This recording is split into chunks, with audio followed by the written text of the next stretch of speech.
कहानी का पूरा आनंद लेने के लिए इसके पिछले भाग को सुनना बिल्कुल मत भूलिएगा। उसका लिंक मैं आपको डिस्क्रिप्शन बॉक्स पर दे दूंगी और साथ में कमेंट बॉक्स में पिन भी कर दूंगी, तो आप वहां से भी जाकर सुन सकते हैं। देवांश ऑफिस अवश्य चला आया, लेकिन चित्त रूपाली के पास रह गया था। सारा दिन उसे होश नहीं, उसने क्या काम किया और किससे बात की। और कोई दिन होता तो जवाहर को न केवल फटकार मिलती, बल्कि बिना बताए छुट्टी करने के कारण निष्कासित कर दिया जाता। लेकिन उसकी आंखों के सामने बार बार रूपाली की देह आ रही थी। काम ने उसे मदहोश कर दिया था। रक्त के माध्यम से शरीर की सारी नसों में समा गया था। उसके लिए ये स्थिति झेल पाना असंभव हो रही थी। उसके मन में अवसाद और बेचैनी जाग गई थी। उसे लग रहा था वो अग्नि के झरने के नीचे खड़ा जल रहा है। इस बेहोशी की हालत में ही वो घर पहुंचा और बार बार उसका हाथ टेलीफोन पर जाता। एक बार फ़ोन करके रूपाली की आवाज़ सुनना चाहता था, लेकिन उसने नियंत्रण रखा अपने आप पर। जानता था उसकी आवाज़ सुनकर वो अपना आपा खो देगा और तुरंत उसके घर पहुंच जाएगा। देवांश ने किसी तरह इस बेचैनी में ही रात काटी। वो जानता था रूपाली की तबीयत ठीक होने तक उसको इंतज़ार करना पड़ेगा। अगले दिन जवाहर ऑफिस में समय से पहले ही आ गया। देवांश ने पहुंचते ही उसे बुलवा भेजा। जवाहर को लग रहा था अब उसकी सामत आएगी। देवांश से उसको कोई रियायत या लिहाज की उम्मीद नहीं थी, लेकिन देवांश ने पहले दिन के अवकाश के विषय में कुछ कहा नहीं। वो अपने ख्यालों में था और जवाहर के आते ही उसने पूछा, रूपाली अब कैसी है? जवाहर कुर्सी पर बैठते हुए परेशान स्वर में बोला, कल डॉक्टर को दिखाया था, उसकी बताई दवाई दी है। रात को बुखार तो आया, लेकिन इतना तेज़ नहीं था जितना पहले हो जाता था। जवाहर को जमुना ने बता दिया था देवांश आया था और बहुत गुस्से में था। जवाहर नहीं जानता था अब देवांश की आगे क्या प्रतिक्रिया होगी और वो क्या करने वाला है। देवांश की आवाज़ में कठोरता नहीं थी। जिस डॉक्टर को दिखाया है वो काबिल नहीं है, तो डॉक्टर जरीवाला को दिखा देते हैं, शहर का सबसे अच्छा डॉक्टर है। जवाहर धीमे स्वर में बोला, शुरू से डॉक्टर शर्मा को दिखाते आए हैं।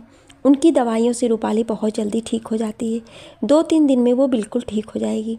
देवांश कुर्सी पर पीछे सहारा लेकर आराम से बैठते हुए बोला, उसके खाने पीने का ध्यान रखना, कुछ चाहिए हो तो बता देना।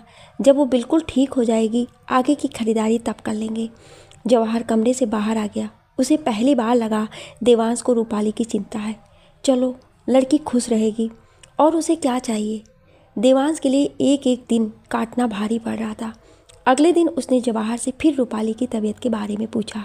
जवाहर का जवाब था, कल रात से बुखार नहीं आया, लेकिन कमजोरी बहुत है, कुछ खाया भी नहीं जा रहा है।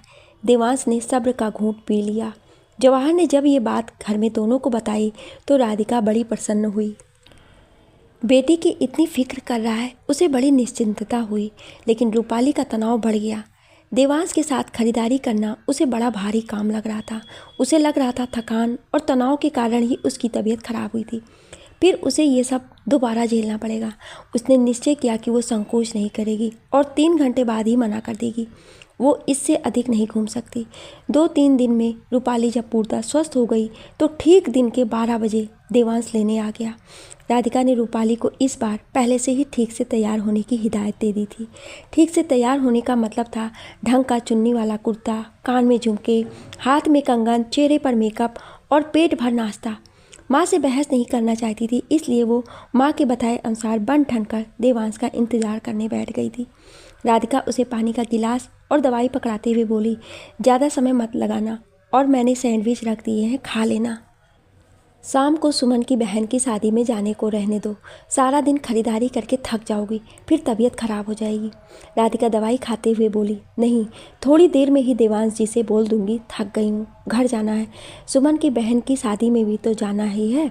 बहुत बोल कर गई थी, मेरी सबसे अच्छी सहेली है, बुरा मान जाएगी। आप चिंता मत करो, पूरी रात नहीं रुकूंगी, बस 2 घंटे में वापस आ जाऊंगी। रूपाली और उसकी सहेलियों ने रात भर रुकने का कार्यक्रम बनाया था, लेकिन रूपाली ने मना कर दिया। घंटी बजते ही रूपाली बाहर आ गई। देवांश को अंदर बुलाने से क्या फ़ायदा, बेकार माँ का तनाव ही बढ़ेगा। देवांश को उसको जब देखता हैरान रह जाता। इतना सौंदर्य हर रूप में और अधिक खूबसूरत लगती। आंखों के मेकअप के कारण उसकी आंखें और भी मोहक लग रही थी। वो एक पल को ठगा सा देखता रह गया और रूपाली गाड़ी के दूसरे दरवाजे की ओर बढ़ गई। देवांश ने गाड़ी में बैठते हुए ड्राइवर को बता दिया कहाँ जाना है। मधुर आवाज़ में रूपाली से बोला, अब तबीयत कैसी है? रूपाली उसकी तरफ देखती हुई बोली, वैसे ठीक है, बस थोड़ी कमजोरी है, ज़्यादा देर नहीं रुक पाऊंगी। देवांश मुस्कुराते हुए बोला, कोई बात नहीं, जितना देर कंफर्टेबल लगे उतनी देर शॉपिंग करेंगे, आज बस ज्वेलरी देख लेते हैं।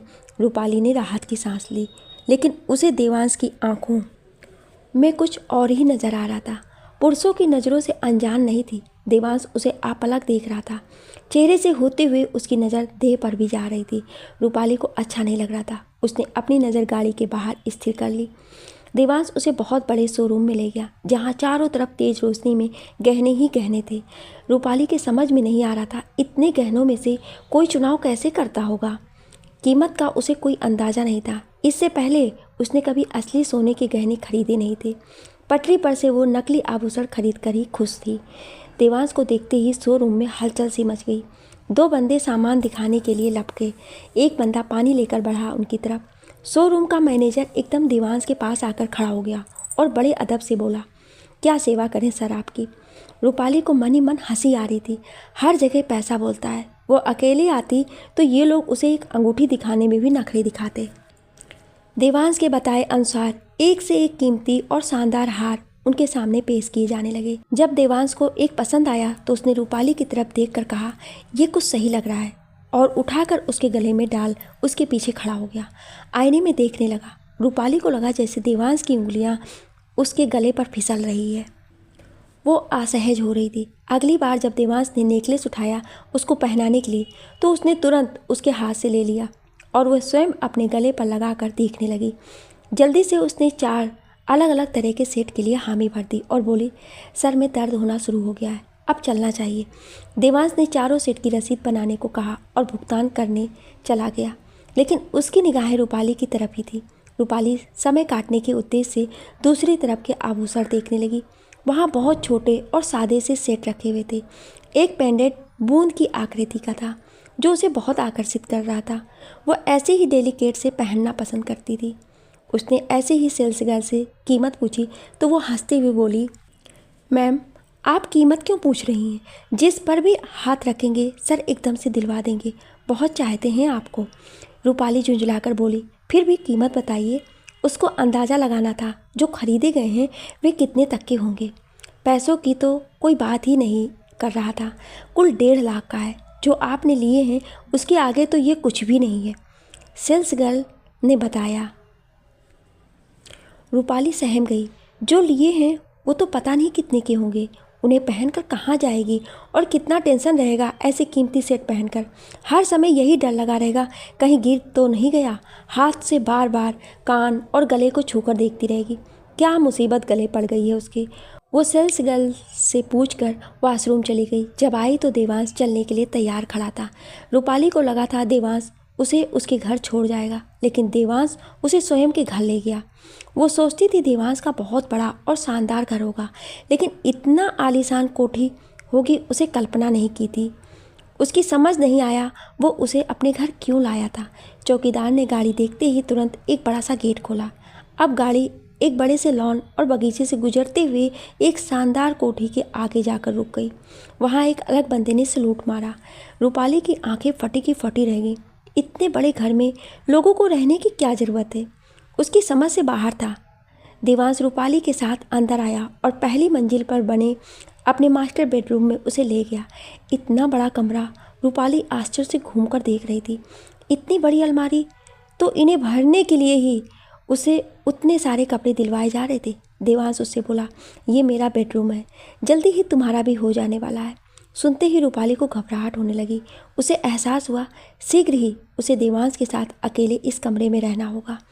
इस विचार से ही वो पसीना पसीना हो गई। रूपाली इस बारे में सोचना नहीं चाहती थी।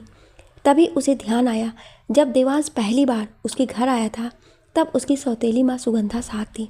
उसने पूछा, उसकी मॉम कहीं नज़र नहीं आ रही है, बाहर गई हैं क्या? देवांश लापरवाही से बोला, नहीं, वो अपने कमरे में होंगी। रूपाली को आश्चर्य हुआ। उस दिन के बाद एक बार भी देवांश की माँ नज़र नहीं आई। एक बार उसके पिता बता रहे थे देवांश अपनी सौतेली माँ से नफरत करता है और मजबूरी में घर का 1/3 हिस्सा उनको रहने को दिया हुआ है, क्योंकि पिता की वसीयत में ऐसा लिखा था। कुछ खर्चे के पैसे भी देने पड़ते हैं उसे। रूपाली खिड़की के पास आकर देखने लगी बाहर का नज़ारा कैसा दिखता है। खिड़की में से पूरा बगीचा नज़र आ रहा था और शानदार दृश्य था। तभी उसे महसूस हुआ देवांश उसके एकदम पीछे आकर खड़ा हो गया। उसकी धड़कनें तेज हो गई। वो अपने स्थान से हटना चाहती थी, लेकिन देवांश को छुए बिना वो कैसे हिले। तभी देवांश की उंगलियों ने उसके कंधों पर पड़े बालों को एक तरफ कर दिया। देवांश ने उसके गले में वो चैन पहना दी जिसका दाम रूपाली ने सिल्स गर्ल से पूछा था। रूपाली आश्चर्य से उसे छूते हुए बोली, ये कहाँ से आई? देवांश हंसते हुए बोला, तुम्हें पसंद आ रही थी, तुम्हारे कदमों में कुछ भी डाल सकता हूँ। रूपाली ने कुर्ती पहनी थी जिसका गला पीछे से बड़ा था। देवांश की उंगलियों ने उसकी त्वचा को हल्का सा स्पर्श किया और रूपाली को करंट जैसा महसूस हुआ। वो सांस रोक के बुत बनी खड़ी थी, समझ नहीं आ रहा था कि क्या करे। फिर देवांश ने अपने होठ उसके कंधे पर रख दिए और धीरे से बोला, तुम इतनी अधिक सुंदर हो, मुझसे अब और कंट्रोल नहीं हो रहा है। देवांश की गर्म सांसें रूपाली को अपने कंधों पर महसूस हो रही थी। उसकी समझ नहीं आ रहा था देवांश क्या कर रहा है और क्या चाहता है। देवांश आगे बोला, शादी में अभी 20-22 दिन का समय है। मैं चाहता हूँ जो संबंध हमारा शादी के बाद बनेगा वो हम अभी से शुरू कर दें। मैं इंतज़ार नहीं कर सकता हूँ। सुनकर रूपाली का दिल धक रह गया। वो एकदम से पलटी और देवांश के चेहरे को देखा। उसकी आंखों में ज़बरदस्त लालसा दिखाई दी, जिसके कारण वो घबरा गई। स्त्री पुरुष के शारीरिक संबंधों से वो अनजान नहीं थी, लेकिन उसे लगता था पति पत्नी का रिश्ता इतना अंतरंग रिश्ता है जिसके लिए दोनों को एक दूसरे के साथ सहज महसूस करना चाहिए। दोनों के बीच प्रेम और अपनेपन का एहसास हो, एक दूसरे को समझते हो, तभी प्रेम को उस पराकाष्ठा तक ले जाना चाहिए। अभी वो देवांश को ना समझ सकी थी, ना उसे चाहती थी, ना देवांश उसे समझ पाया था। बस दैहिक रिश्ता चाहता था। रूपाली देवांश के हाव भाव देख बहुत डर गई और उसके बगल से निकल थोड़ी दूर जाकर खड़ी हो गई। उसे घबराहट थी, अगर देवांश ने ज़बरदस्ती करी तो क्या करेगी, कैसे भागेगी यहाँ से। घर का नक्शा उसकी समझ में नहीं आया था और घर में बस नौकर चाकर थे जो देवांश के विरुद्ध जाने की हिम्मत कभी नहीं करेंगे। भय के मारे वो कांप रही थी। तभी देवांश अपने स्थान से बिना हिले बोला, डरो मत, मैं ज़बरदस्ती करने में विश्वास नहीं करता। वैसे भी मेरा प्रस्ताव तुम्हारे लिए एकदम से शॉकिंग लगा होगा, इसलिए घबरा गई हो, पर विचार करना और जब तुम्हें सही लगे मुझे बता देना। रूपाली को ये बात सुनकर जान में जान आई। वो रुआसे स्वर में बोली, मुझे घर जाना है। देवांश कुछ बोला नहीं और कमरे के बाहर चला गया। रूपाली भी उसके पीछे चल दी। गाड़ी में भी वो बहुत असहज महसूस कर रही थी और बिल्कुल दरवाजे से सटकर बैठी थी। देवांश उसे बहुत ध्यान से देख रहा था और उसका व्यवहार उसकी समझ से बाहर था। इतना सामान दिलवाने के बाद तो कोई भी लड़की खुशी से नाचने लगती, उसके आगे बीच जाती, लेकिन रूपाली तो ऐसे उदासीनता का भाव लेकर बैठी है जैसे उसे उन कीमती वस्तुओं से कोई सरोकार ही नहीं है। वो अपना हाथ आगे बढ़ाकर उसका हाथ पकड़ना चाहता था, लेकिन वो बिल्कुल सिकुड़ी बैठी थी। उसे समझ नहीं आ रहा था उसने ऐसा क्या कह दिया कि वो ऐसी प्रतिक्रिया दे रही है। जो काम 1 महीने बाद करना है वो अभी कर लिया जाए तो क्या बुराई है। जो भी है वो उससे शादी करने वाला है और ये उसका हक है। वो जब चाहे उसको अपना बना सकता है। घर आते ही रूपाली बिना कुछ बोले गाड़ी का दरवाज़ा खोल बंदूक की गोली की तरह तेज़ी से अपने घर में चली गई। देवांश शाम को उसे डिनर पर ले जाना चाहता था, लेकिन देर हो रही थी। ऑफिस का थोड़ा काम करना आवश्यक था। उसने सोचा शाम को ही आकर उसे सरप्राइज़ दे देगा। रूपाली घर पहुंची तो दरवाजे पर ताला लगा था। उसने चाबी निकालकर प्रवेश किया।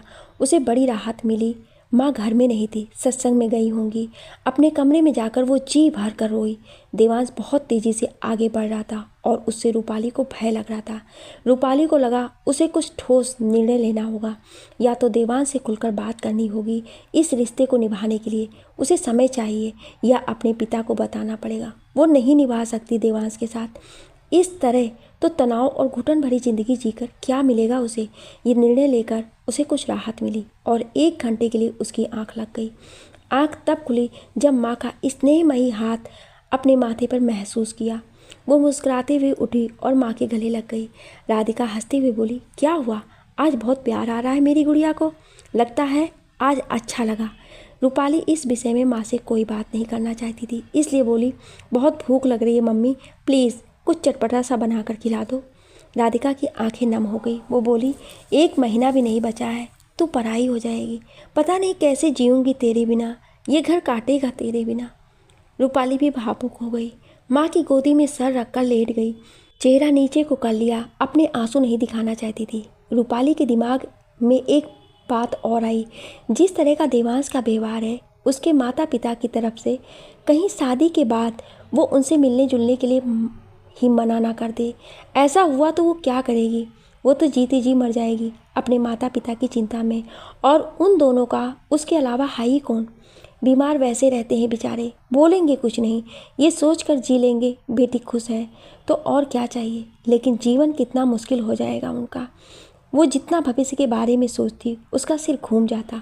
लोग कहते हैं शादी से पहले लड़कियों को मीठे सपने आने लगते हैं, लेकिन उसको तो सोते जागते डरावने ख्याल दिमाग में आ रहे थे।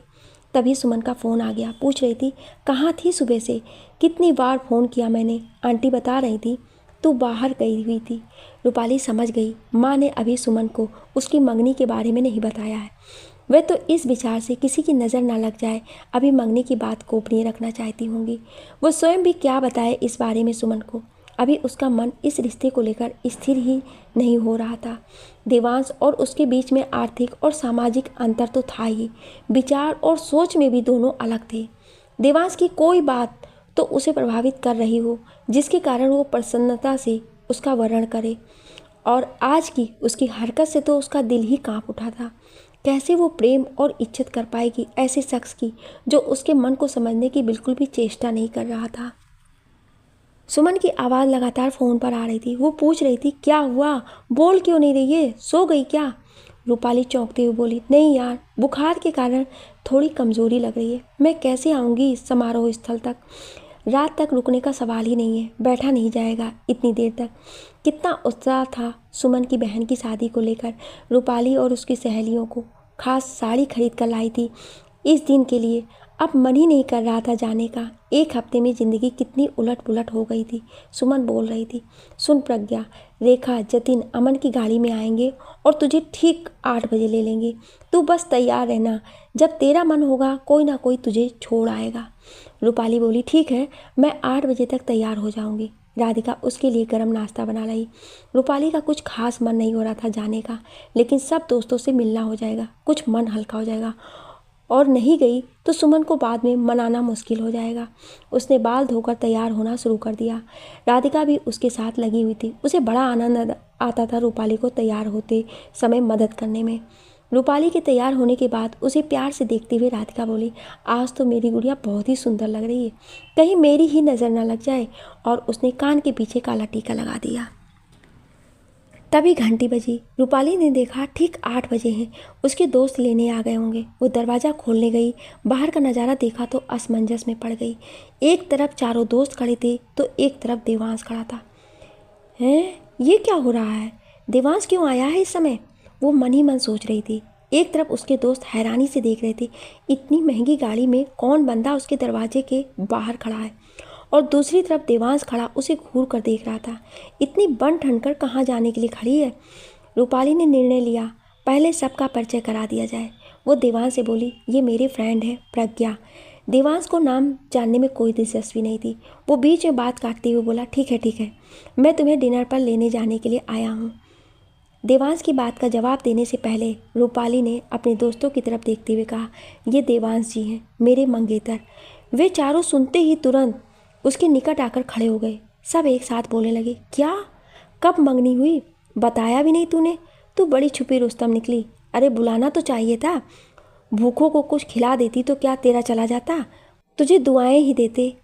इतने हो हल्ले में देवांश का सख्त स्वर सुनाई दिया, बस बहुत हो गया। रूपाली, तैयार तो तुम हो, डिनर के लिए चलो।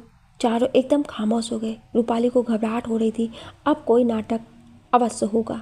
उन चारों में अमन गंभीर किस्म का लड़का था। वो बड़ी तमीज़ से बोला देवांश से, आपसे मिलकर बड़ी खुशी हुई। आज हमारी फ्रेंड की बहन की शादी है, आप भी वहीं चलिए, थोड़ी देर बैठकर आप निकल जाना। देवांश ने रूपाली की तरफ देखा तो वो धीरे से बोली, अगर मैं शादी में नहीं गई तो सुमन को बहुत बुरा लगेगा। रूपाली को साफ दिख रहा था देवांश का चेहरा कठोर होता जा रहा है। इतना तो अब वो देवांश को देखकर समझ ही जाती थी उसे कब गुस्सा आ रहा है, लेकिन कोई तमाशा खड़ा ना हो पहले से उसने बताया नहीं था, इसलिए गलती उसकी थी। देवांश ने हाँ में सिर हिला दिया। वो इस तरह बिना बुलाए कभी नहीं जाता, लेकिन समझ गया था रूपाली का चेहरा देख कर कि वो अपने दोस्तों के सामने शादी में ना जाने का बहुत बुरा मानेगी। रूपाली के चारों दोस्त देवांश के बारे में जानने के लिए बहुत उत्सुक थे।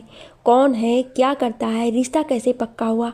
अपने से उम्र में इतने बड़े और संपन्न व्यक्ति के आगे वे चारों खामोश रहे और अपनी गाड़ी में जाकर बैठ गए।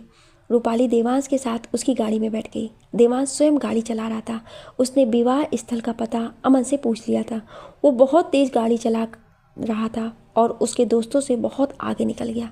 जब लाल बत्ती पर रुकना पड़ा तो वो बोला, मुझे तुम्हारा इन लड़कों से मिलना जुलना पसंद नहीं है। मैं किसी भी लड़के का तुमसे बात करना और तुम्हारे निकट आना बर्दाश्त नहीं कर सकता। रूपाली सख्ते में आ गई। उसकी समझ में नहीं आ रहा था देवांश मानसिक रूप से बीमार है या कुछ और परेशानी है। देवांश तो उसका व्यक्तित्व और अस्तित्व सब कुछ नष्ट करने पे तुला है। ना अपनी मर्जी का पहन सकती है, ना दोस्त बना सकती है, ना किसी से मिलजुल सकती है। उसका भय सही होता लग रहा था। शादी के बाद वो उसको अपने माता पिता से भी मिलने नहीं देगा। तब वो क्या करेगी। वो खामोश बैठी सोच रही थी। उसने निर्णय लिया था वो देवांश से खुलकर बात करेगी, लेकिन ये समय तो ठीक नहीं। देवांश को ये बताना बहुत आवश्यक था कि वो इस तरह घुट घुट कर नहीं जीना चाहती। अगर उसे मंजूर नहीं तो इस रिश्ते को यहीं ख़त्म कर देना चाहिए। रूपाली को अपनी सोच पर हंसी आ रही थी। वो देवांश को समझती क्या है। वो देवांश को समझाएगी और वो समझ जाएगा। ऐसा सीधा इंसान तो लगता नहीं है और बहस या लड़ना झगड़ना वो नहीं कर सकती उसके साथ। लेकिन हर मुलाकात के बाद ये बात तो निश्चित होती जा रही थी कि वो विवाह नहीं कर सकती है।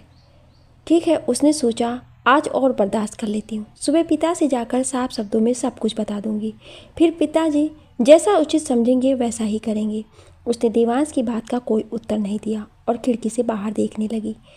देवांश जब रूपाली के घर पहुंचा था तभी 4 लोगों को बाहर खड़े देख वो हैरान हो गया था। रूपाली को तैयार देख वो और आश्चर्य में पड़ गया था। वो खूबसूरत लग रही थी, लेकिन जा कहाँ रही थी। डिनर के कार्यक्रम के बारे में तो वो बता ही नहीं पाया था। उसके दोस्त उसको घेर कर खड़े हुए थे। मंगनी की बात सुनकर तब एक लड़के ने रूपाली को कंधे पर हाथ मारते हुए कहा था, मंगनी पर बुलाया भी नहीं। देवांश के तन बदन में आग लग गई थी। उसकी हिम्मत कैसी हुई रूपाली को छूने की। उसके लिए ये बात स्पष्ट करनी आवश्यक थी कि कोई लड़का रूपाली के निकट नहीं आना चाहिए। छूने का तो मतलब ही नहीं है। वो पहले दिन ही रूपाली से पूछ चुका था वे किसी और को चाहती तो नहीं है। रूपाली ने इनकार कर दिया था, नहीं तो इस बंदे की सामत आ जाती। लेकिन सबसे बड़ी मुश्किल देवांश के लिए ये थी कि रूपाली क्या सोचती है और क्या चाहती है। रूपाली की खामोशी के कारण वो समझ नहीं पा रहा था रूपाली के दिल में क्या चल रहा है। खैर, रूपाली के दिमाग में जो भी चल रहा हो, शादी तो उसको उससे ही करनी पड़ेगी, ये बात तो तय है। कार्यक्रम स्थल पर वे दोनों पहुंच गए थे, लेकिन उन चारों दोस्तों का अभी तक कोई अता पता नहीं था। देवांश और रूपाली ने अंदर प्रवेश किया तो रूपाली को देखते ही सुमन दौड़ती हुई आई। उत्साहित होकर जोर से बोलने लगी, वाह कितनी सुंदर लग रही है तू, और तू अकेली आई है। वे चारों कहाँ रह गए। वे बेवकूफ़ पहुँचे नहीं होंगे तेरे घर, जतिन ने देर कर दी होगी। रूपाली बिना सुने सुमन की तरह ही उत्साह से भरी बोले जा रही थी, तेरी ड्रेस बहुत अच्छी लग रही है, यहीं सिलवाई थी तूने बुटीक से। तेरी दीदी तैयार होकर आ गई, कहाँ है वह, मुझे देखना है एक बार कैसी लग रही है। देवांश आश्चर्य से दोनों सखियों को देख रहा था। लगातार दोनों बोल रही थी, एक दूसरे की बात सुन नहीं रही थी। रूपाली को इतना उत्साहित देख उसे लगा कभी उससे भी वह इस तरह प्रसन्नता से भरी बातें करेगी क्या। तभी सुमन की नज़र पास खड़े देवांश पर पड़ी और उसने रूपाली की तरफ आंखें तरेरते हुए इशारे से पूछा, ये कौन है। रूपाली एकदम से संजीदा हो गई और बोली, ये देवांश जी हैं मेरे मंगेतर। इस बार मुंह पर हाथ रखकर लगभग चीखते हुए और अपनी जगह पर कूदते हुए सुमन बोली, मंगेतर, और साली तूने मुझे बताया भी नहीं, तो कितनी बुरी है। देवांश की तरफ देखते हुए बोली, सॉरी, ये बहुत बदतमीज़ है, इतनी बड़ी बात अपनी सबसे अच्छी दोस्त को नहीं बताई। रूपाली अब बिल्कुल गंभीर हो गई थी। सुमन का हाथ पकड़ते हुए बोली, सब कुछ इतना अचानक हुआ, समय ही नहीं मिला तुझे बताने का। चल एक बार दीदी से मिलाते हैं। सुमन देवांश को पास में पड़े सोफे की तरफ इशारा कर बोली, आप बस 10 मिनट बैठ जाइए, हम अभी आते हैं। इससे पहले देवांश कुछ बोलता वो रूपाली का हाथ खींचकर ले गई। उसे देवांश के बारे में जानने की बहुत उत्सुकता थी। रूपाली 10 मिनट में वापस आ गई। तब तक उसके चारों दोस्त भी आ गए थे। वे चारों रूपाली और देवांश के पास आकर बैठ गए और प्रज्ञा बोली, बहुत भूख लगी है, पहले कुछ खा लेते हैं। फिर चारों हंसी मजाक करते रहे और कुछ कुछ लाकर खाते रहे। रूपाली भी उनके साथ बड़ी सहजता के साथ हंस बोल रही थी। वे बिना किसी औपचारिकता के देवांश के साथ भी बातें कर रहे थे। रूपाली सोच रही थी, अमन और जतिन उसके बहुत पुराने दोस्त हैं और उन्होंने कभी भी अपनी सीमा नहीं लांघी। फिर देवांश कैसे इस तरह की बात सोच सकता है? प्रज्ञा और रेखा मौका देखकर रूपाली के कान में फुसफुसा रहे थे। प्रज्ञा धीरे से बोली, क्या बात है यार, उसकी नज़र तुझ पर से हट ही नहीं रही है। कितनी इंटेंसिटी से देख रहा है तुझे, बड़ा पैसेसिव है। रेखा भी धीरे से कान में बोली, बहुत पैसे वाला लग रहा है, करता क्या है? रूपाली कैसे जवाब दे? उन दोनों ने सवालों की झड़ी लगा रखी थी और देवांश की नज़रें उस पर ही थी। तभी देवांश का फ़ोन बज उठा और वह हेलो हेलो करता हुआ एक कोने में चला गया। उसके जाते ही चारों रूपाली पर ऐसे टूट पड़े जैसे बच्चे टीचर के कक्षा से बाहर जाते ही एक झुंड बना लेते हैं। जतिन मुंह बनाते हुए बोला, यार क्या चीज़ पकड़ी है तूने, बिल्कुल थानेदार टाइप है। तेरे पास आते हुए भी डर लग रहा था। अमन हंसते हुए बोला, सही कह रहा है भाई, लेकिन सॉलिड पार्टी लगती है, पैसे वाला लग रहा है। तेरी तो निकल पड़ी। रेखा बोली, वही तो पूछ रही हूँ, करता क्या है? डाका वाका डालता है क्या? अपने दोस्तों के बीच रूपाली की सारी चिंताएं दूर हो जाती हैं। वो हंसते हुए बोली, तुम लोग खुद ही बोलते रहोगे, मुझे कुछ बोलने भी दो। देवांश का बिजनेस है, बहुत बड़ी फर्म है, एक पेट्रोल पंप भी है और मुझे पता नहीं और क्या करते हैं। जतिन कुछ सोचते हुए बोला, पूरा नाम क्या बताया था तूने? रूपाली जतिन के कंधे पर हाथ मारते हुए बोली, पूरा नाम बताया ही कहाँ है बेवकूफ़, वे देवांश कपूर है। जतिन कुछ सोचते हुए बोला, ये जगदीश कपूर का बेटा तो नहीं है? कुछ साल पहले उसने आत्महत्या की थी, बड़ा शोर मचा था, चारों के कान खड़े हो गए। अमन बोला, तुझे कैसे मालूम? जतिन इतराते हुए बोला, मेरे पापा वकील हैं, ऐसे किस्सों का जिक्र होता रहता है हमारे घर में। बहुत शोर मचा था कि आत्महत्या, लेकिन दिखाया गया हार्ट अटैक। प्रज्ञा आश्चर्य से बोली, इतना पैसा होते हुए उन्हें आत्महत्या करने की क्या पड़ी थी? जतिन गंभीरता से बोला, कारण तो पता नहीं, लेकिन पैसे वालों की भी परेशानियां कम नहीं होती हैं। इतने में देवांश का आता देख सब खामोश हो गए और खाने पीने में लग गए। रूपाली के मन में कई सवाल उठ रहे थे। हो सकता है देवांश ने जिंदगी में इतनी कड़वाहट और संघर्ष देखा हो, इस कारण इतनी कठोरता आ गई हो उसके व्यवहार में। उसने निश्चय किया अपने पिता से विस्तार से इन सब मुद्दों पर बात करेगी, उन्हें तो हकीकत पता होगी, तब कोई निर्णय लेगी। लौटते वक्त रास्ते में देवांश कुछ नहीं बोला। रूपाली के घर आने पर बस इतना ही बोला, कल शाम डिनर पर चलेंगे, तैयार है ना? रूपाली ने हाँ में सिर हिला दिया। वह स्पष्ट बात करना चाहती थी, लेकिन लगा एक बार पिताजी से बात कर ले। रात काफ़ी हो गई थी, जवाहर सो चुका था। राधिका उसका इंतजार कर रही थी। हमेशा की तरह राधिका को बड़ी उत्सुकता थी सब बातें जानने की। रूपाली जानती थी माँ कहीं आती जाती नहीं है, उसके माध्यम से ही बाहरी दुनिया से जुड़ी हुई हैं, इसलिए वो बहुत विस्तार से बताने बैठ गई। कौन कैसा लग रहा था, किसने क्या कहना था। राधिका को बेटी के साथ बहुत अच्छा लगता था। उसे यही चिंता रहती थी रूपाली के जाने के बाद कितना अकेली हो जाएगी। रात इतनी देर हो गई कि सुबह रूपाली की आंख नहीं खुली और जवाहर ऑफिस चला गया। रूपाली जब उठी तो अपने आप पर उसे बहुत गुस्सा आ रहा था। ऐसे कैसे इतनी लापरवाह हो सकती है? रात को डिनर पर जाने से पहले उसे पिता को अपनी सारी उलझन बतानी चाहिए। इस तरह टालते रहने से समय निकलता चला जाएगा। आगे बढ़ने से पहले स्थिति साफ हो, समझदारी से निर्णय लेना आवश्यक है। उसे अपने आप पर झुंझलाहट हो रही थी। सुबह जल्दी उठकर पिता से बात करनी चाहिए थी, लेकिन माँ के बार बार देवांश के बारे में पूछने पर रूपाली को लगा अच्छा हुआ माँ के सामने कोई बात नहीं की। अगर अपने संशय माँ के सामने रखती तो माँ परेशान हो जाएगी। पहले पिता से बात कर कुछ निर्णय लेकर फिर माँ को शामिल करना ठीक रहेगा। अकेले में पिता से बात करनी है तो ऑफिस जाना पड़ेगा। चुपचाप ऑफिस में अकेले में ठीक तरह से बात हो जाएगी। फिर विचार आया अगर देवांश मिल गया तो, लेकिन ये जोखिम तो उसे लेना ही पड़ेगा। रूपाली तैयार होकर राधिका से ये कहकर निकल गई कि अपनी सहेली के घर जा रही है। ऑफिस में कदम रखते हुए उसकी धड़कन तेज हो रही थी। उसे चिंता हो रही थी कहीं देवांश से सामना ना हो जाए। उधर जवाहर के दिल में रूपाली की चिंता बढ़ती जा रही थी। उसे महसूस हो रहा था कि रूपाली प्रसन्नता का नाटक कर रही है, वो कुछ बोल नहीं रही है। लड़कियां शादी के नाम से जैसे खिल उठती हैं, शर्माती हैं। रूपाली में वो बात नजर नहीं आ रही थी, बल्कि देवांश का नाम आते ही उसकी आंखों में उदासी वो पढ़ सकता था। उसे लग रहा था कहीं उसकी नौकरी बचाने के लिए तो वो ये सब सहन ना कर रही है। वो अपनी बेटी को जानता था। कपड़े और गहने उसके लिए बहुत अहमियत नहीं रखते थे।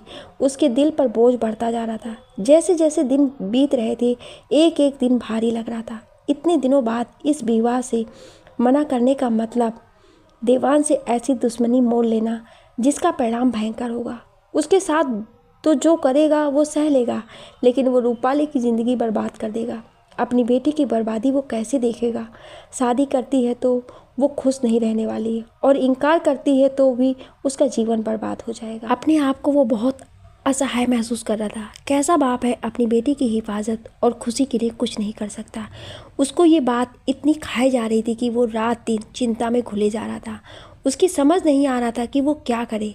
बेटी से कई बार पूछना चाहा, लेकिन समझ नहीं आया कि क्या पूछे और कैसे पूछे। इसी उधेड़-बुन में लगा हुआ था और ऑफिस में आकर बैठ गया। लेकिन शरीर शिथिल सा होता जा रहा था, दिमाग काम नहीं कर रहा था। उसे पता नहीं चल रहा था क्या करना है और वह कहाँ बैठा है। धीरे धीरे उसे लगा उसका हृदय जकड़ता जा रहा है, सांस लेने में तकलीफ हो रही है। वो पसीना पसीना हो रहा था, एक हाथ से सीने को दबा रखा था। उसको इतनी बेचैनी हो रही थी, वो मदद के लिए चिल्लाना चाहता था, लेकिन आवाज़ नहीं निकल रही थी। वो बेबस अपनी कुर्सी पर बैठा दर्द से तड़प रहा था। तभी दरवाज़ा खोल उसकी बेटी ने प्रवेश किया। पिता को तड़पते देख वो एकदम से जड़ हो गई। फिर तुरंत हेल्प हेल्प चिल्लाते हुए बाहर भागी। उसकी आवाज़ सुनकर बाहर बैठे कर्मचारी तुरंत जवाहर के कमरे की ओर भागे। रूपाली भागती जा रही थी और देवांश के कक्ष के बाहर बैठी रिसेप्शनिस्ट से पूछा, देवांश जी कहाँ हैं? एक बड़े हॉल की तरफ इशारा करते हुए उसने कहा, मीटिंग चल रही है, बहुत महत्वपूर्ण है, तुम्हें अंदर जाने की इजाज़त नहीं है। रूपाली ने आखिरी वाक्य सुना ही नहीं। वो तुरंत हॉल का दरवाज़ा खोल अंदर चली गई। देवांश कई लोगों के बीच बैठा किसी का प्रेजेंटेशन बड़े ध्यान से सुन रहा था। तभी रूपाली दौड़ती हुई उसके सामने खड़ी हो गई और रोते हुए बोली, प्लीज़ मेरे डैडी को बचा लो। मीटिंग छोड़कर देवांश बाहर आया। तब तक ऑफिस में हड़कंप मच गया था। कोई एम्बुलेंस के लिए फ़ोन कर रहा था तो कोई जवाहर को हौसला दे रहा था। देवांश ने तुरंत फ़ोन कर अपने ड्राइवर को गाड़ी बिल्डिंग के नीचे लाने को कहा और कर्मचारियों के साथ जवाहर को नीचे ले जाने की व्यवस्था की। अस्पताल में भी देवांश के कारण जवाहर का तुरंत इलाज शुरू हो गया। रूपाली का घबराहट के कारण रो रो कर बुरा हाल था। उसने राधिका को भी किसी तरह संदेश भिजवाया तो वो भी तुरंत अस्पताल आ गई। जवाहर के सारे टेस्ट हो रहे थे। आगे का क्या इलाज करना है डॉक्टर परामर्श करने में लगे थे। देवांश रूपाली के पास आकर बोला, चिंता मत करो, बहुत अनुभवी डॉक्टर हैं, सब ठीक हो जाएगा। तुम अपनी मम्मी को लेकर घर जाओ, यहाँ डॉक्टर सब संभाल लेंगे। राधिका को पैसे की भी चिंता हो रही थी और दोनों घर कैसे जा सकती थी। चिंता के कारण घर पर भी क्या करती। राधिका ने देवांश से कहा, आप चलिए, हम भी थोड़ी देर में निकल जाएंगे। देवांश चला गया। दोनों माँ बेटी फिर गले लगकर खूब रोईं। दोनों को यही चिंता हो रही थी कि जवाहर को कुछ हो गया तो क्या करेंगी। फिर रूपाली डॉक्टर से बात करने गई। पिता की स्थिति के बारे में उसे सही से पता करना था। डॉक्टर ने बताया, टेस्ट चल रहे हैं, जवाहर आईसीयू में है, डॉक्टर की देखभाल में। अब घर वालों को चिंता करने की कोई आवश्यकता नहीं है। लेकिन ऐसा कहाँ संभव था। दोनों ने निश्चय किया अस्पताल में ही रहेंगी और भगवान का नाम लेती रहेंगी। दोनों आईसीयू के बाहर बने वेटिंग रूम में बैठ गईं। ऑफिस के सभी कर्मचारी भी चले गए। राधिका का भाई सुनील उसी शहर में रहता था, वो आ गया था। शाम को 4-5 बजे रूपाली को लगा कि उसे घर जाकर कुछ कपड़े और खाने का सामान ले आना चाहिए। घर में जितना नकद रखा था वो भी अपने साथ होना चाहिए। डॉक्टर ने ये बात कई बार कही। जवाहर को समय से अस्पताल ले आए, इसलिए उनकी जान बच गई। रूपाली का मन देवांश के प्रति कृतज्ञता से भर गया। देवांश की फुर्ती और प्रभाव के कारण जवाहर जीवित था। उसने सोचा, पहले ऑफिस जाकर देवांश को शुक्रिया करना चाहिए, फिर घर जाकर कपड़े लाना ठीक होगा। रूपाली ऑटो करके पहले ऑफिस गई। जो सामने पड़ता वो कर्मचारी पूछता, जवाहर कैसे हैं? सबको जवाब देते हुए वो देवांश के कक्ष तक पहुंची। वहाँ देवांश टेबल पर झुका काम में व्यस्त था। रूपाली को देख तुरंत काम छोड़ उससे बोला, तुम यहाँ, सब ठीक ठाक तो है ना? रूपाली उदास स्वर में बोली, हाँ, डैड की तबीयत स्टेबल है, कल ऑपरेशन करेंगे 10 बजे के आसपास। मैं तो आपको थैंक्स बोलने आई थी, आज आपके कारण डैड हमारे बीच है। देवांश कोमल स्वर में बोला, तुम जानती हो मैं तुम्हारे लिए कुछ भी कर सकता हूँ। रूपाली उसकी तरफ हैरानी से देखती हुई बोली, तो कोई और होता तो आप मदद नहीं करते क्या? वो लापरवाही से बोला, मैं कोई समाज सेवक थोड़ी ही हूँ जो हर किसी की मदद करता घूमूंगा। रूपाली को विश्वास नहीं हुआ। देवांश ऐसी बातें कैसे बोल सकता है? मतलब उसके दिल में जरा भी दया ममता नहीं है। कटाक्ष करते हुए वो बोली, फिर तो मैं आपकी बहुत आभारी हूँ। आपने मेरे डैड की जान बचाई। समझ नहीं आ रहा मैं आपका ये एहसान कैसे चुका पाऊंगी। देवांश कंधे झटकाते हुए बोला, कोई मुश्किल नहीं है, तुम जानती हो मुझे क्या चाहिए। रूपाली देवांश का मुंह देखती रह गई। उसे अब सच में देवांश से नफरत सी हो रही थी, लेकिन आश्चर्य की बात यह थी कि देवांश के चेहरे पर कोई सिकड़ नहीं थी। वो ये सब ऐसे बोल रहा था जैसे कोई साधारण सी बात कर रहा हो। रूपाली उसकी आंखों में आंखें डालकर सख्त लहजे में बोली, प्रेम के एहसास के बिना ये केवल एक क्रिया है जिसका कोई मतलब नहीं होता है। रूपाली फिर वहाँ एक पल और नहीं रुकी और तुरंत अपने घर चली गई। जब सामान लेकर हॉस्पिटल पहुंची तो बिल्कुल खामोश थी और विचारों में डूबी हुई थी, लेकिन राधिका स्वयं इतनी चिंतित थी कि उसका ध्यान नहीं गया। उसको बस एक ही चिंता थी, जवाहर स्वस्थ हो जाए। पैसे जो रूपाली की शादी में खर्च करने के लिए निकाले थे, इलाज के लिए भर दिए थे। रात को दोनों चिंता के कारण सो भी नहीं सकी, बस खामोश एक दूसरे का हाथ पकड़े अपने अपने विचारों में डूबी रहीं। सुबह सुनील ने ज़बरदस्ती दोनों माँ बेटी को चाय ब्रेड खिलाई। फिर ऑपरेशन से पहले दोनों जवाहर से एक एक कर मिलने गई। देवांश को ऐसे मौके पर सुगंधा से बोलना पड़ता था जो उसे अखरता था। अपने पिता की मृत्यु का कारण वह सुगंधा को मानता था, इस कारण वह सुगंधा को कभी माफ़ नहीं कर पाया था। गलत उसे अपने पिता भी लगते थे, लेकिन अब वह तो इस दुनिया में नहीं थे।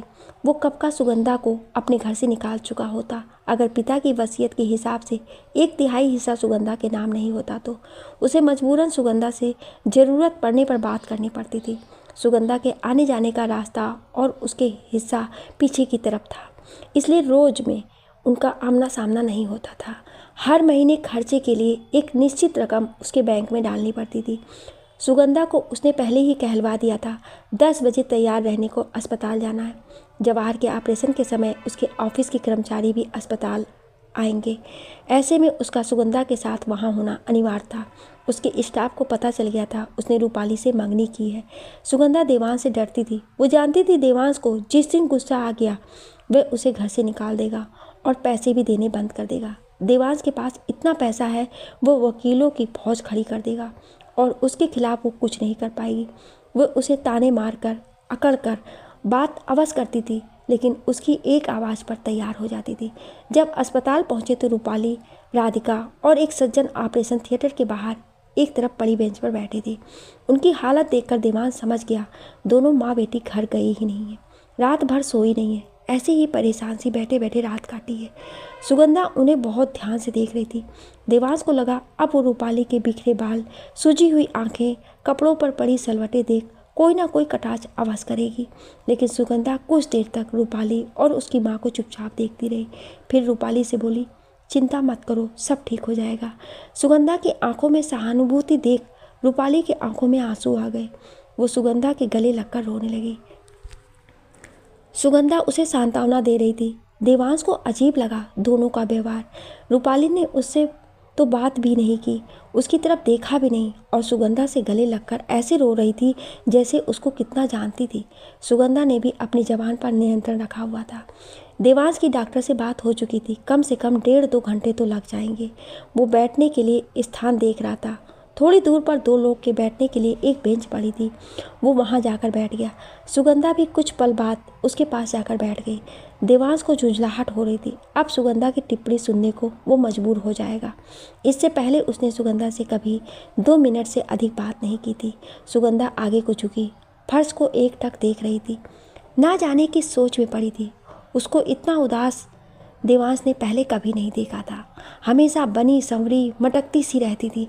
कुछ पल बाद देवांश की तरफ देखते हुए वो बोली, जानते हो हम में क्या कॉमन है? हम दोनों महत्वाकांक्षी हैं और पैसे को सबसे अधिक अहमियत देते हैं। सोचते हैं पैसा सब कुछ खरीद सकता है, पैसा ही हमारे लिए खुदा है। देवांश उसके प्रवचन सुनना नहीं चाहता था और दूसरी तरफ मुंह करके बैठा था, लेकिन कान तो खुले रहते हैं। बातें उसको सुनाई दे रही थी। वो बोलती जा रही थी, मैं जब तुम्हारे डैड के ऑफिस में काम करने आई थी वे बहुत परेशान थे। तुम्हारी माम की बीमारी और इतने बड़े कारोबार चलाने की जिम्मेदारी वे संभाल नहीं पा रहे थे। मैं उनकी सेक्रेटरी का काम देख रही थी। मिसेस पाल ने रिटायरमेंट ले लिया था। इससे पहले मैंने बहुत छोटे दफ्तरों में काम किया था। इतने बड़े दफ्तर में मैं पहली बार नौकरी करने आई थी। मिसेस पाल मेरी पड़ोसन थी, मेरे संघर्ष से परिचित थी। पिता की असमय मृत्यु के कारण माँ और 2 छोटे छोटे भाई बहनों की जिम्मेदारी मेरे ऊपर आ गई थी। मैं बहुत लगन से अपना काम कर रही थी। ये नौकरी मेरे लिए महत्वपूर्ण थी और जो तनख्वाह मुझे मिलने लगी थी उससे जीवन में कुछ सहूलियत हो गई थी। तुम्हारे डैड इतना टेंशन सहन नहीं कर पा रहे थे। तुम भी बहुत छोटे थे, तुम्हारी भी चिंता लगी रहती थी। ऑफिस का ध्यान तो भट्ट साहब देख रहे थे, लेकिन पारिवारिक जिम्मेदारी और चिंता उनकी शारीरिक और मानसिक कष्ट दे रही थी। वैसे भी शुगर और ब्लड प्रेशर रहता था, दवाई लेना भूल जाते थे। एक दिन मिसेस पाल ऑफिस आई तो तुम्हारे डैड की हालत देख दुखी हो गई। वे शुरू से ही इस ऑफिस में काम करती थी, बहुत लगाव था उन्हें तुम्हारे डैड से। उन्होंने मुझे समझाते हुए कहा कि मेरी जिम्मेदारी केवल ऑफिस का काम संभालने तक ही नहीं सीमित है, मुझे सर की सेहत का भी ध्यान रखना चाहिए। उन्होंने मुझे दवाइयाँ समझाई, किस समय सर को देनी है। जल्दबाजी में नाश्ता भी नहीं करते थे। देवांश का ध्यान अब सुगंधा की बातों पर था। उसे उत्सुकता बढ़ती जा रही थी, उसके पिता और सुगंधा के बीच रिश्ता बना कैसे। उसे याद थे वे दिन कितने मुश्किल भरे थे। वो स्वयं कितना डरा हुआ था, मॉम को कुछ हो गया तो कैसे रहेगा उनके बिना। पिता से भी प्रेम था, लेकिन माँ के बहुत करीब था।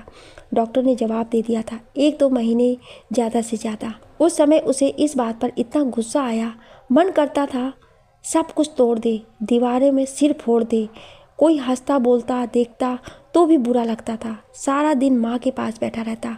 12वीं थी, पढ़ाई भी नहीं कर पा रहा था। पिता पर भी गुस्सा आता था, कुछ करते क्यों नहीं है। उनकी कोशिशों में कमी लगती। ऑफिस जाते तो उसको और गुस्सा आता। पैसा कमाने की लग रही है, माँ के पास नहीं बैठा जाता। माँ को दिन पर दिन अपनी आंखों के सामने घुलता देख वो बस रोता रहता। माँ भी असहाय सी उसको देखती रहती, ज़्यादा बोल नहीं पाती थी, ताकत ही नहीं बची थी। कुछ खाया पिया नहीं जाता था, बस पलंग पर लेटी रहती थी, आंखों में आंसू बहते रहते। कभी धीरे से उसका हाथ पकड़कर इतना ही कह पाती, मत रो, मैं ठीक हो जाऊंगी। शरीर हड्डी का ढांचा रह गया था। फिर खाने की नली लगा दी। उसके बाद तो 2-4 शब्द जो बोलती थी वो भी बंद हो गए। पिता उससे कहते, बेटा 12वीं का बोर्ड है, थोड़ा पढ़ाई पर भी ध्यान दो। उसे उनकी बात तीर से चुभती। कैसे इंसान है, पैसे कमाने और पढ़ाई की लगी रहती है, माँ की चिंता नहीं है। वो गुस्से से भर जाता। सुगंधा ने अपनी बात जारी रखी। उस दिन जब मिसेस पाल ऑफिस आई थी, तुम्हारे डैड बिलक बिलक कर रोए थे उनके सामने। वो माँ जैसी थी उनकी। बहुत देर तक मन का गुब्बार निकालते रहे तुम्हारे पिता। वो बोल रहे थे, उसमें मेरे प्राण बसते हैं, वो चली जाएगी तो मैं कैसे जिंदा रहूँगा। हर पल तिल तिल कर मरता हुआ उसको नहीं देख सकता, इसलिए ऑफिस चला आता हूँ। घर में मन नहीं लगता, एक ही खौफ लगा रहता है, पता नहीं कौन सी उसकी आखिरी सांस होगी, कब हमेशा के लिए चली जाएगी। उसका सामना नहीं कर पाता हूँ। एक एक पल याद आता है, कितना साथ दिया उसने हमेशा। जीवन के हर कदम पर कितने खुश रहते थे हम, जब कुछ नहीं था तब भी और जब सब कुछ हो गया है तब भी। देवू की हालत भी देखी नहीं जाती है। इतनी छोटी उम्र में उसे किस परिस्थिति का सामना करना पड़ रहा है। सारा दिन माँ के सिरहाने बैठा रहता है और रोता रहता है। मैं वहाँ कैसे बैठूँ। दोनों को रोता देख मुझे स्वयं रोना आ जाता है। उनको हिम्मत नहीं दे पाता, इतना साहस नहीं रहा। देवू को पढ़ने के लिए ज़रूर कह देता हूँ, लेकिन स्वयं ग्लानि होती है, बच्चे पर क्या बीत रही है और मैं कुछ नहीं कर पा रहा हूँ।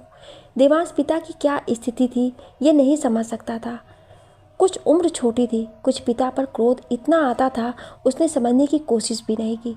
सुगंधा को देवांश से कोई प्रतिक्रिया नहीं मिल रही थी, लेकिन उसको ये महसूस हो रहा था कि देवांश बहुत ध्यान से उसकी बातें सुन रहा है। सुगंधा लगातार बोलती रही। मिसेस पाल तुम्हारे डैड की बात सुनकर बहुत रोई। उनके लिए मुमकिन होता तो ये स्वयं दोबारा नौकरी करने आ जाती, लेकिन उनके पति इतने बीमार हो गए थे, बिल्कुल बिस्तर पर आ गए थे। उन्होंने मुझे बड़े प्यार से समझाया, बच्चे तुम जानती हो फैमिली में एक भी मेंबर बीमार हो जाता है या डेथ हो जाता है तो फैमिली के दूसरे लोगों की कंडीशन कैसे हो जाती है। बच्चे तुम तो देख चुकी हो ये सब। इस टाइम जगदीश सर को सहारे और देखभाल की बहुत ज़रूरत है। जिस तरह से वो अपने खाने और मेडिसिन को लेकर लापरवाह हो रहे हैं, उनकी हेल्थ ख़राब हो जाएगी। उनको अपने बेटे के लिए जीना होगा, नहीं तो वो बेचारा दोहरी मार नहीं सह पाएगा। माँ का जाना तो पक्का है, लेकिन पिता का जीवित रहना भी जरूरी है। आज से तुम उनकी दवा और खाने पीने का ध्यान रखोगी। मैं उनके ऑफिस में आते ही उनको जिद करके दवा देती थी, लेकिन मैंने महसूस किया कि वो बिना नाश्ता किए आते थे। मैंने घर से उनकी सेहत के हिसाब से खाना लाना शुरू कर दिया।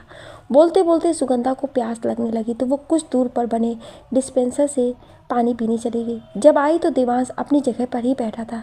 चाहता तो इस मौके का फ़ायदा उठाकर इधर उधर हो सकता था। इतनी देर से अंदर जवाहर का ऑपरेशन कैसे चल रहा है, इस बारे में कोई सूचना भी नहीं मिली थी। सामने दोनों माँ बेटी मुंह लटकाए बैठी थी। माँ आंखें बंद कर हाथ जोड़ भगवान का नाम ले रही थी। बेटी एक तरफ सिर झुकाए आंख बंद कर बैठी थी। सुगंधा ने जहाँ से छोड़ा था वहीं से आगे बोलना प्रारंभ कर दिया। तुम्हारे डैड के तन का तो मैं ध्यान रख सकती थी, लेकिन उनका मन बिल्कुल टूटता जा रहा था। मैंने कभी नहीं सोचा था इतने बड़े कारोबार का मालिक इतना दुखी है कि अंदर बिखर रहा है। जिस दिन तुमसे झड़प हो जाती ऑफिस में बैठकर रो पड़ते, काम पर ध्यान नहीं दे पा रहे थे। 2-3 जगह भारी नुकसान उठाना पड़ा। सब तरफ से इतना दबाव पड़ता जा रहा था, मुझे कई बार लगता था उनका हार्ट फेल ना हो जाए। बहुत कठिन परिस्थितियां थी उस समय। फिर तुम्हारी मॉम की डेथ हो गई। 1 हफ्ते तक ऑफिस नहीं आए। ऑफिस का बहुत नुकसान हुआ और जब ऑफिस आए तो सूनी आंखें कृष्णकाय देखकर मेरा मन रो पड़ा। मुझे अपनी माँ की पीड़ा याद आ गई। मेरे पिताजी की मृत्यु के बाद उनकी बिल्कुल यही दशा हो गई थी। मैं इस दर्द को समझती थी, इसलिए उनके बिना बोले उनके सारे काम करती रहती। जब तक वे स्वयं कुछ नहीं बोलते मैं चुपचाप बैठी रहती। सुगंधा की आंखें नम हो गई थी और वह कुछ समय के लिए खामोश हो गई। देवांश को अच्छी तरह याद थे वे दिन जब उसे लगा था उसका सब कुछ खत्म हो गया। माँ को नियति ने छीन लिया और पिता होते हुए भी नहीं थे पास में। हर समय सिर झुकाए उदास गमगीन से बैठे रहते थे। वो चाहता था वे उसके पास आकर कुछ बोले, सांत्वना दें कि मैं हूँ ना, लेकिन वे बहुत कमज़ोर निकले। उनका ध्यान आकर्षित करने के लिए वे चीज़ें तोड़ता, उठा पटक करता, किसी से भी उलझ जाता, झगड़ पड़ता, लेकिन वे सब नज़रअंदाज कर देते। शायद सोचते होंगे ये उसका दुख प्रकट करने का तरीका है। वे ये कभी नहीं सोच पाए कि देवांश उनसे बात करना चाहता था, उनकी निकटता चाहता था।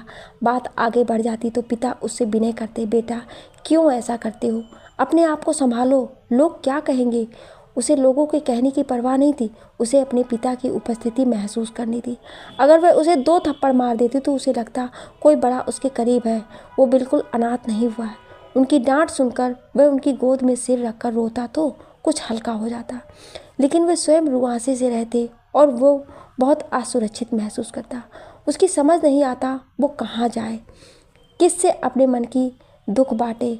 माँ के जाने का दुख उसे इतना अकेला कर गया था कि फिर पिता की गिरती सेहत से लगता कहीं उन्हें भी कुछ ना हो जाए। जीवन असमंजस भरा लगता। कभी उपद्रव करता पिता को चिढ़ाने के लिए, तो कभी उसे चिंता होती उनकी गिरती सेहत के कारण। देवांश बहुत परेशान था, समझ नहीं आता था कि क्या करे।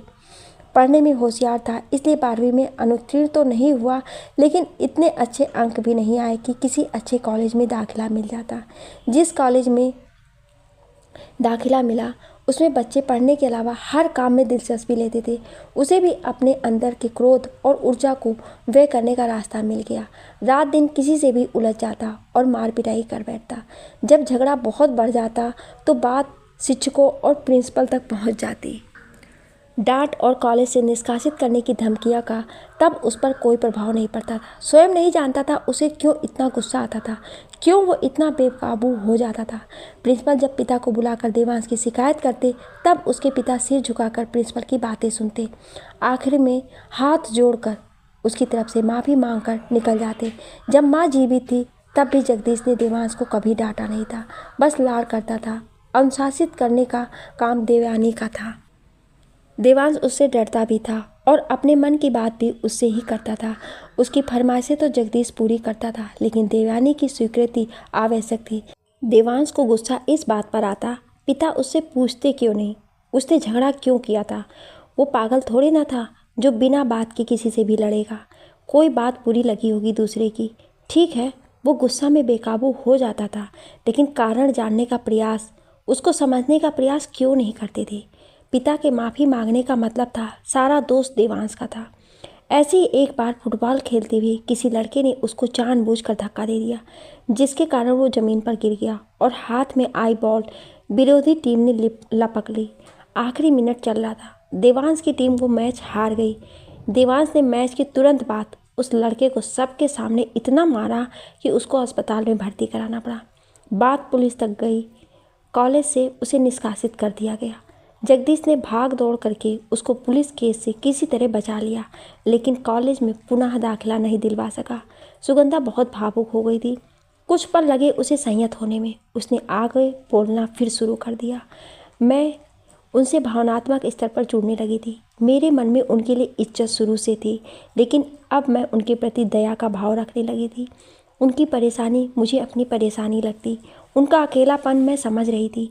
पिता के रूप में मुझे नहीं मालूम कितने सक्षम थे वे तुम्हारी नज़रों में, लेकिन मुझे उस समय वे एक भावुक, दुखी और परेशान इंसान नजर आते थे। मुझे लगता था तुम उद्दंड और बदतमीज बच्चे हो, जिसके कारण वे इतने अधिक परेशान हैं। जब भी तुम्हारे कॉलेज से शिकायत आती, उनका चेहरा उतर जाता। वे बोझिल कदमों से तुम्हारे कॉलेज जाते। आने के बाद बहुत दुखी होते। कहते, ऐसा तो नहीं था मेरा देवू, क्या हो गया है उसे? मुझसे बात नहीं करता, मेरे पास बैठता नहीं। पहली बार देवांश ने सुगंधा को टोका। वे स्वयं क्यों नहीं बोलते थे मुझसे? मेरे करीब बैठकर मुझे गले लगाते। देवांश के अचानक बोलने से सुगंधा चौंक गई। फिर कुछ पल इंतजार करती रही कि देवांश कुछ और बोलेगा, लेकिन वो खामोश हो गया था। तो सुगंधा बोलने लगी। मैंने भी यही बात कही थी। कहा था देवांश अभी छोटा है, उसे आपके सहारे की आवश्यकता है। इस समय आपको हिम्मत दिखाने की ज़रूरत है। तो वो बोले, नहीं रही मुझ में हिम्मत। मेरी हिम्मत देवयानी थी। मानसिक तौर पर बहुत स्ट्रांग थी। मैं तो उसकी परछाई था, उसके बिना दिशाहीन हूँ। देवांश को देखता हूँ तो उसकी छवि नज़र आती है। उसके पास नहीं बैठा जाता मुझसे। मुझे लगता है मैं पागल हो जाऊँगा। क्या करूँ समझ नहीं आता है। देवांश पहली बार जगदीश को केवल एक पिता नहीं, एक इंसान के रूप में देख रहा था। ऐसे कमज़ोर पुरुष के रूप में जिसे उस समय स्वयं सहारे की आवश्यकता थी। वो उसे क्या मार्गदर्शक देते? वे स्वयं भटक रहे थे। सुगंधा बोलती जा रही थी। फिर पुलिस केस बना तो वो बहुत घबरा गए। किसी तरह से केस तो दबा दिया, लेकिन बार बार यही बोलते रहे, मैं देवयानी का गुनहगार हूँ। देवी बिगड़ता जा रहा है और मैं कुछ नहीं कर सका। देवयानी के जाते ही सब कुछ खत्म हो गया है। अब मैं देवू को नहीं संभाल सकता। उसे कॉलेज में दोबारा एडमिशन भी नहीं दे रहे हैं। मुझे उसे हॉस्टल भेजना पड़ेगा। सुगंधा वॉशरूम चली गई। देवांश को याद था वो दिन जब पिता ने बेरुखी से उससे कहा था, तुम बहुत बिगड़ते जा रहे हो, अब और कोई ऑप्शन नहीं है, तुम्हें हॉस्टल जाना ही पड़ेगा। देवांश के लिए यह निर्णय असहनीय था। उस घर को छोड़ना जिसमें माँ की यादें थी। सुबह शाम ही सही पिता नज़र तो आ जाते थे, लेकिन उसका ईगो सामने आ गया। उसने प्रतिरोध नहीं किया। वैसे भी दफ्तर के लोग आकर उसके कान भरने लगे थे। उसके पिता पर सुगंधा के प्रभाव के बारे में दबी जबान में उसको बता जाते। उसे विश्वास नहीं होता था माँ के गुजरने की इतने कम समय में उसके पिता ऐसी ओछी हरकत कैसे कर सकते हैं। एक बात का तो उसे पूर्ण विश्वास था कि उसके पिता उसकी मॉम को दिलो जान से चाहते थे। उसको पक्का यकीन हो गया था उसके हॉस्टल भेजने के पीछे सुगंधा का हाथ है। सुगंधा से मिला नहीं था तब तक, लेकिन उसके प्रति दिमाग में जहर घुलने लगा था। जहन में ये शक भी पैदा होने लगा था कि माँ की मृत्यु से पहले ही पिता का झुकाव सुगंधा की तरफ तो नहीं हो गया था। इसलिए अस्पताल कम आते थे और दफ्तर चले जाते थे। सुगंधा जब आकर बैठी तो देवांश गुस्से में उसकी तरफ देखते हुए बोला, मुझे हमेशा से ये विश्वास था कि मेरी हॉस्टल जाने के पीछे तुम्हारा हाथ है, बल्कि मुझे लगता है कि मॉम की डेथ से पहले ही तुमने डैड पर डोरे डालने शुरू कर दिए थे। सुगंधा उदास स्वर में बोली, नहीं, ऐसा कुछ नहीं था जैसा तुम समझते हो। मैंने तुम्हारे डैड के विषय में इस तरह से कभी नहीं सोचा था। हाँ, तुम्हारे हॉस्टल जाने के विचार का मैंने समर्थन किया था। आइडिया तुम्हारे डैड का था, लेकिन तुम्हारे डैड की गिरती सेहत और टेंशन को देखते हुए मुझे लगा उनकी दृष्टिकोण से ये बिल्कुल सही निर्णय था। तुम्हारे डैड का कुछ तो टेंशन कम होता, लेकिन भट्ट साहब ने इसका विरोध किया था। उन्होंने कहा था उस समय तुम्हें अपने डैड की सख्त ज़रूरत है और दूर भेजने का मतलब है तुम्हें हमेशा के लिए अपनों से दूर कर देना। लेकिन तुम्हारे डैड को लगता था अगर परिस्थितियां ऐसी ही चलती रही तो उनका सिर फट जाएगा, वे पागल हो जाएंगे। सुगंधा जल्दी जल्दी बोल रही थी। उसे डर था कि कहीं देवांश बीच में टोक ना दे या आगे बोलने को मना ना कर दे। उसे हमेशा लगता था देवांश की नफरत उसके प्रति जिन कारणों से थी, उनमें एक कारण उसका हॉस्टल जाना भी था, जिसके कारण वो उसे उत्तरदायी मानता था। उसकी सांसें तेज हो गई तो उसने विराम ले लिया और चुप हो गई। देवांश उसके रुकने पर कुछ बोला नहीं, लेकिन ये विचार अवश्य आया उसके दिमाग में कि अपनी सेहत दुरुस्त रखने के लिए उसके पिता ने उसके अंदर अवसाद की कड़वाहट भर दी। माँ के सामने उसे कभी महसूस ही नहीं हुआ कि उसके पिता इतने कमज़ोर थे मानसिक रूप से। वह उन्हें एक स्नेहिल पिता के रूप में देखता था। पिता का निर्णय सुनकर उसने निश्चय किया था कि उसे भी किसी की आवश्यकता नहीं है। अब वह किसी के मुंह की तरफ नहीं ताकता रहेगा। संरक्षण और साथ के लिए अकेला है और अकेले ही दुनिया का सामना करेगा। उस समय उसे पिता और उनके आसपास के हर इंसान से नफरत सी महसूस होने लगी थी। सुगंधा के बारे में तो उसने ऑफिस के लोगों से सुना ही था। सारा दिन जगदीश के आगे पीछे घूमती रहती है, उन्हें अपने बस में करने की कोशिश करती है। पता नहीं दवा के नाम पर भी क्या खिलाती है। नाश्ता खाना भी घर से लाती है, उसमें भी कुछ वशीकरण का टोटका न मिला लाती हो। जिस तरह से जगदीश उसकी हर बात मानते हैं, उसके कहे अनुसार चलते हैं, पक्का वह उसके बस में है। ये बात सुन सुनकर देवांश को यकीन हो गया था कि सुगंधा और उसके पिता के बीच कुछ चल रहा है। जवाहर की बात तो उसे बहुत कड़वी लगी थी। जब उसने कहा था मॉम का जाना ही ठीक था, वो इतनी तकलीफ में थी। उस समय देवांश को लगा था कि उसकी माँ जैसी भी थी, कम से कम उसके पास तो थी। रात दिन उनको देख तो लेता था। उनके जाने के बाद ऐसा लगा कि वो कभी थी ही नहीं, बस उनकी छवि दिमाग में रह गई थी। जवाहर बहुत शांत रहता था और उसको पहले जब भी मिलता था बहुत स्नेह देता था, लेकिन उसे उसकी बातें बिल्कुल पसंद नहीं थी। देवांश जब हॉस्टल गया तब उसने कठोरता से निर्णय लिया कि वह किसी पर निर्भर नहीं रहेगा। उसे किसी के साथ की आवश्यकता नहीं है। वह एक तरह से अपने भावनात्मक डोर तोड़ कर गया था। उसे अब पिता की आवश्यकता के केवल कॉलेज की फीस भरने के लिए थी। हॉस्टल में शुरू में उसका मन नहीं लगा था, लेकिन वो पक्के इरादा करके गया था। 4 साल वो चाहे जो हो जाए वहाँ से कहीं नहीं जाएगा। साथ के छात्रों ने उसे तंग किया, लेकिन वो दृढ़ता से टिका रहा। रोना और भावुक होना उसने बंद कर दिया। वो केवल अपने काम पर ध्यान देता, ना किसी से हंसता ना बोलता। धीरे धीरे सब छात्रों ने उससे उलझना छोड़ दिया। कुछ गंभीर छात्रों में उसकी पहचान हो गई और उसके 2-3 दोस्त बन गए। छुट्टियों में भी घर नहीं आता था, ना पिता बुलाते थे। अपने दोस्तों के घर चला जाता था, वहीं हॉस्टल में अकेले रहकर समय काट देता था। उसे अब भावुकता और कमजोरी किसी भी स्तर पर बर्दाश्त नहीं थी। उसने अपने आप को शारीरिक और मानसिक स्तर पर कठोर बनाया। उसका लक्ष्य इतना पैसा कमा लेना था कि लोग उसके आगे झुकने को मजबूर हो जाएं। क्या आप इस कहानी का अगला भाग सुनना चाहते हैं? तो कमेंट में यस या नो जरूर लिखिएगा। Thank you.